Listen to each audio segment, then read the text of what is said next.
Welcome to part 2 of my Tesla presentation.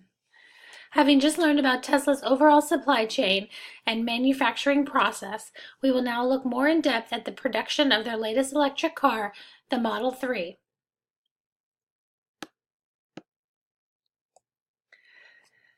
The Tesla Model 3 is the latest model from the company. Tesla has touted the car as a traditional style 5-seat sedan for the Main Street customer. They say it's electric for everyone. Tesla claims that they can sell the car for an average price of $37,550.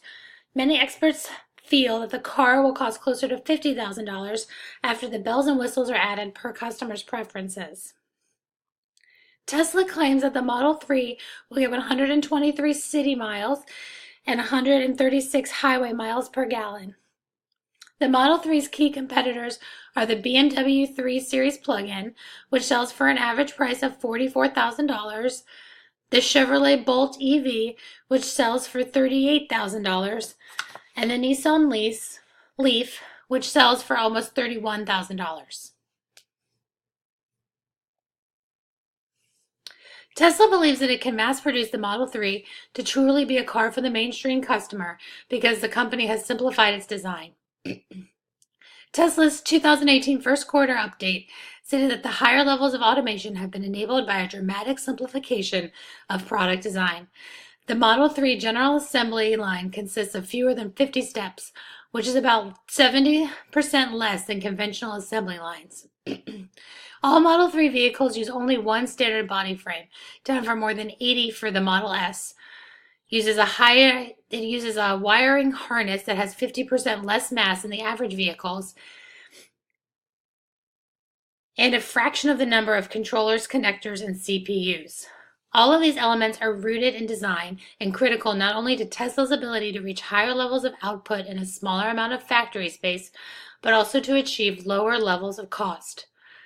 All of that fancy language just means that Tesla hopes that the simplified design of the Model 3 will help the company increase throughput and decrease cost. However, the simplified model of the Model 3, the simplified design of the Model 3 has not helped the production of the Model 3, as it's been riddled with issues from the start. From the beginning, the production of the Model 3 has had a series of setbacks, bottlenecks, and delays that CEO Elon Musk calls a production hell. The car company has been around for 13 years and still continues to struggle with the fundamentals, as both the Model 3 predecessors, the Model S and the Model X, endure their own share of production problems and delays. Some experts believe that the car company has set itself up for the Model 3 recall by skipping a production prototyping stage, which validates the assembly line and ensures production will be smooth and efficient. Tesla reportedly skipped this stage and went directly to mass production. Tesla has conceded that one mistake they made with the Model 3 was adding too much automation too quickly. Some automated areas of production were working great, while others, including portions of the battery module line, part of the material flow system, and 2 steps of the general assembly, had many challenges. To combat these challenges, Tesla temporarily dialed back automation and introduced certain semi-automated or manual processes while they worked to eventually have full automation take back over.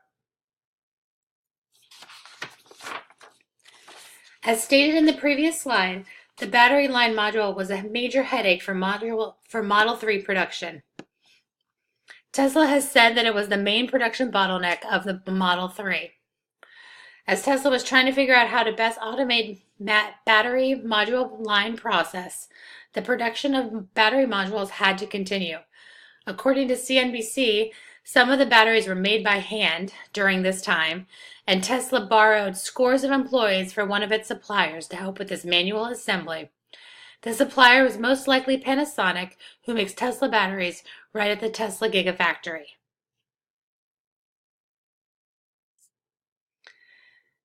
In an interview with an unnamed Tesla engineer, which is usual because Tesla is a highly secretive company that bars its employees from speaking to the press, that engineer estimated that 40% of the parts made or received at its Fremont, California factory require rework. This cost Tesla time and money, so the Model 3 production is not increasing throughput or decreasing costs.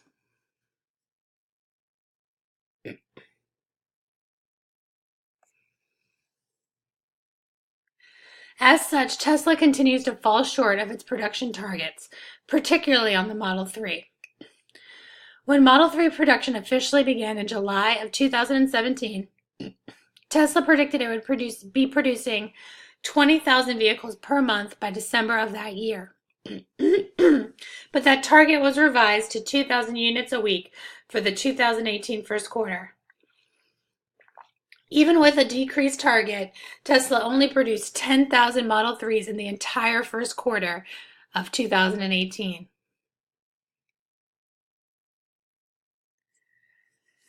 Beyond the issues of the bottlenecks, Tesla has also had trouble increasing capacity at its Fremont plant to hit production goals of the Model 3, while also producing the Model S and the Model X SUV.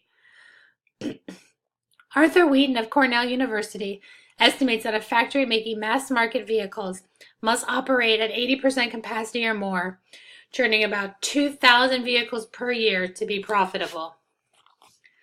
Since Tesla can't build a whole new factory in a few weeks' time, the company decided to build a giant tent adjacent to the Fremont plant during the late spring of 2018 to help them ramp up production. Automakers like Ford have temporarily built structures in the past, usually to house excess inventory or to deal with emergencies. But making use of a facility designed to be temporary, to serve as a permanent installation, housing tens of millions in sensitive machinery, computers, and unfinished cars, seems risky, to say the least.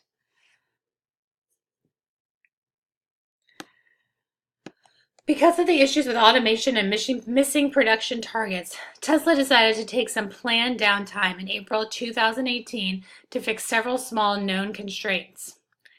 The downtime was scheduled at both the Fremont plant and the Gigafactory in Nevada to improve automation and systematically address bottlenecks in order to increase production rates. The downtime must have worked because, according to Tesla's 2018 first quarter update, the best week of production they had on the Model 3s as of April 2018 was 2,270 units, which took place after the scheduled downtime during the last week of April 2018. The goal from the Model 3s is now up to 5,000 units per week for the second quarter of 2018. Here is a graphic of Tesla's Model 3 production. As you can see, production was dismal for much of 2017. At the end of the second quarter of 2018, Tesla had produced 41,030 Model 3 cars. The best estimate is that Tesla is building approximately 4,412 units of Model 3 cars a week.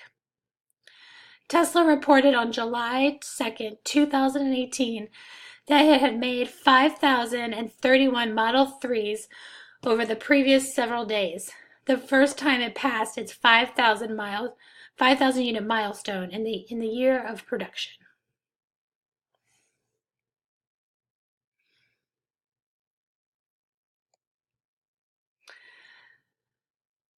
Tesla has received over 1,080 reservations for the Model 3, which in the first 24 hours when they were offered back in March 2016. As of June 2018, Tesla has over 420 reservations for the Model 3. At Tesla's best rate of 5,000 units per week, it will take Tesla 21 months to complete the orders. This is also barring that no other orders are made, which is unlikely. As Tesla ramps up its production, customers may be more apt to order one, knowing that they would get their model sooner rather than later.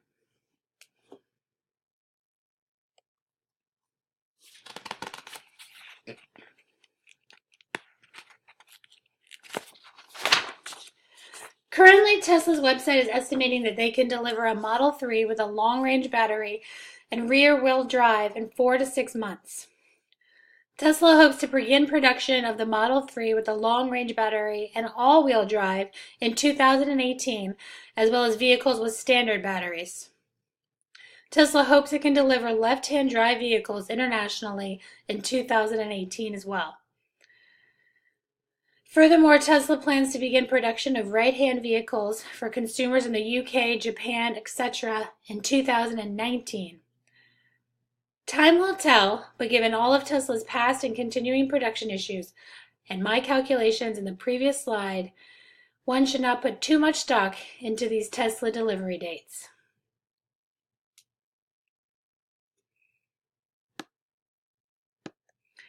Here are my recommendations for improving Tesla's production of the Model 3.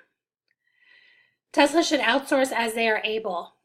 While it is noble that Tesla is trying to keep its cars American-made, it should also turn to the experts in car part manufacturing. These manufacturing experts may be outside of the United States, and that's okay. Tesla needs to build capacity where it is possible, and that might be outside of their factories here in the United States. Tesla should also focus on one Model 3 version at a time. Tesla should really rethink its plan to add different versions of the Model 3 to the production line in 2018.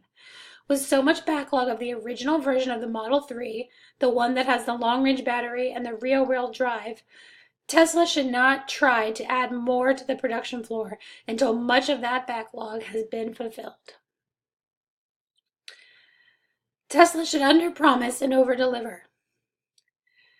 Tesla CEO Elon Musk is known for overpromising and then backpedaling when Tesla falls short. Instead, the company needs to start underpromising to keep expectations realistic in terms of the Model 3's delivery to the customer. Tesla should certainly not take orders for a new Model 3 versions like all-wheel drives or standard batteries until they can deliver the majority of the Model 3 backlog. Timing will be everything for this, as the plant needs to keep running to increase efficiencies and to turn a profit. So ordering the new versions will need to be open to the public when the company has 6 to 8 weeks of backlog left. Tesla also needs to test these different versions of the Model 3. During the time of fulfilling the backlog, prototypes of the different Model 3 versions need to go through the production line so that there's a seamless transition between the backlog and new orders. Test versions should go through on the third shift of the factory line when people have time to make adjustments and write notes as needed. In conclusion, Tesla has a long way to go to increase their throughput of the Model 3. The fact that they hit their production goal of 5,000 units per week almost a year after they began production is troubling, though I hope this means that the company is finally on track. Due to Tesla's direct-to-consumer sales model, Tesla is able to control inventory by currently only producing what is ordered. The company is so far behind in fulfilling orders that it won't be building to stock anytime soon, if ever.